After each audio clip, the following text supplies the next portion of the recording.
Hello everyone. This phrase sounds small, yet it once made a whole town feel uneasy. The words are go against the grain, and they come from wood, from hands, and from people who refuse to bend.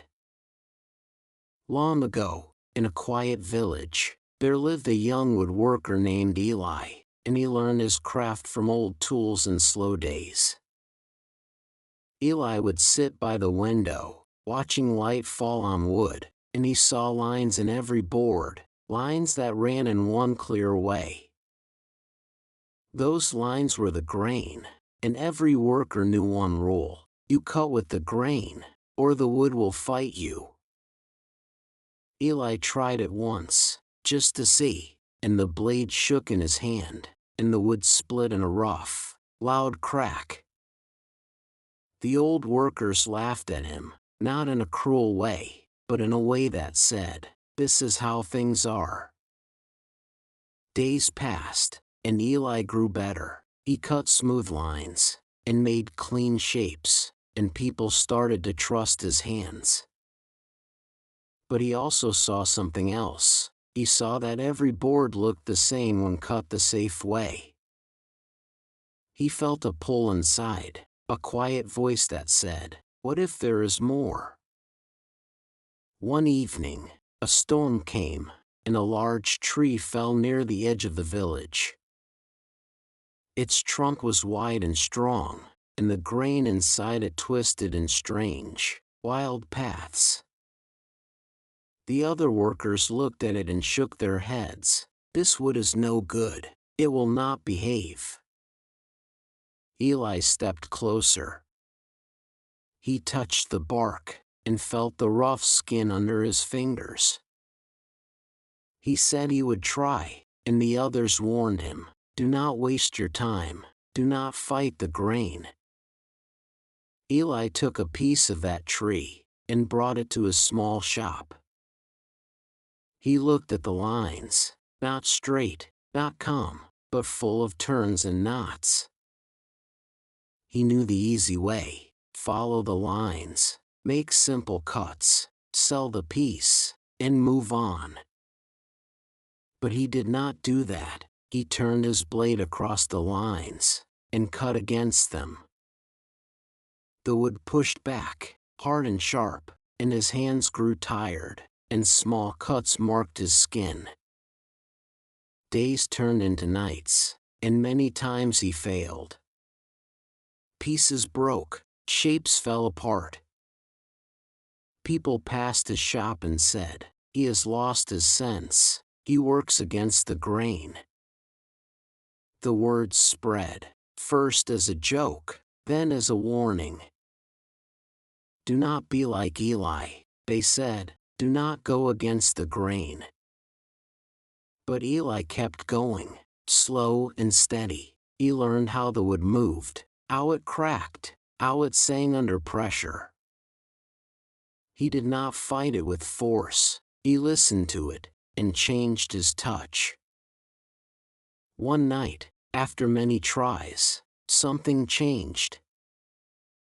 His blade moved in a new way, not forcing, not pushing, but guiding.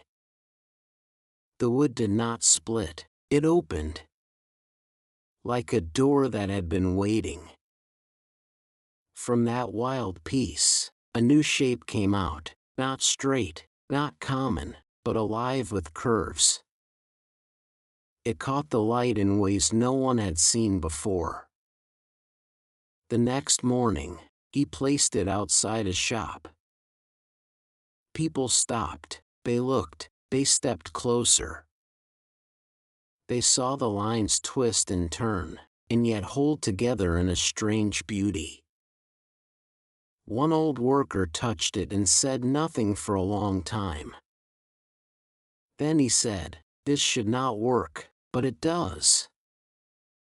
More people came, and soon the whole village spoke of Eli's work. The same words returned, but now they sounded different.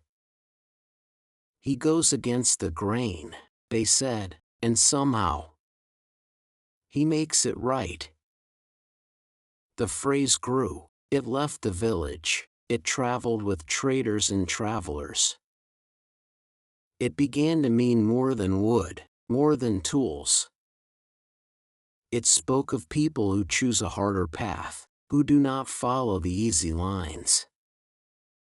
In time, go against the grain became a way to describe courage, quiet but strong. Not loud, not wild, but steady in the face of doubt. Eli grew older, his hands marked by years of work, but his eyes still clear. Young workers came to learn from him, and they asked, "Should we always go against the grain?" Eli smiled and shook his head. He said, "Know the grain first, respect it, learn its ways.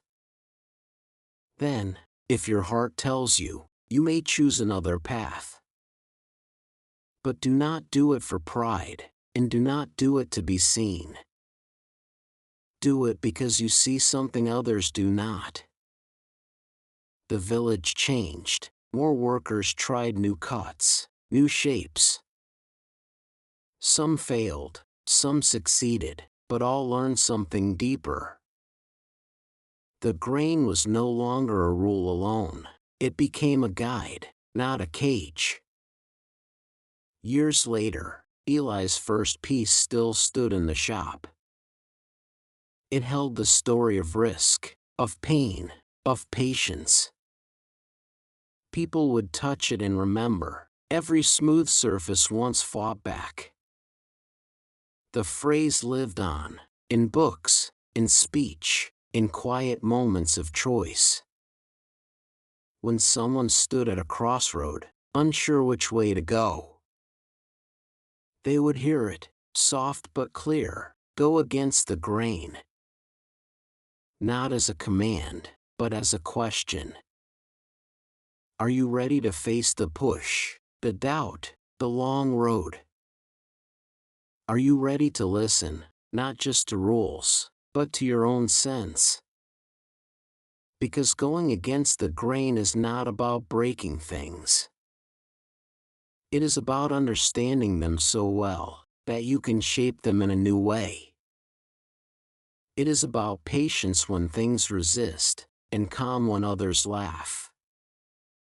It is about seeing beauty where others see trouble.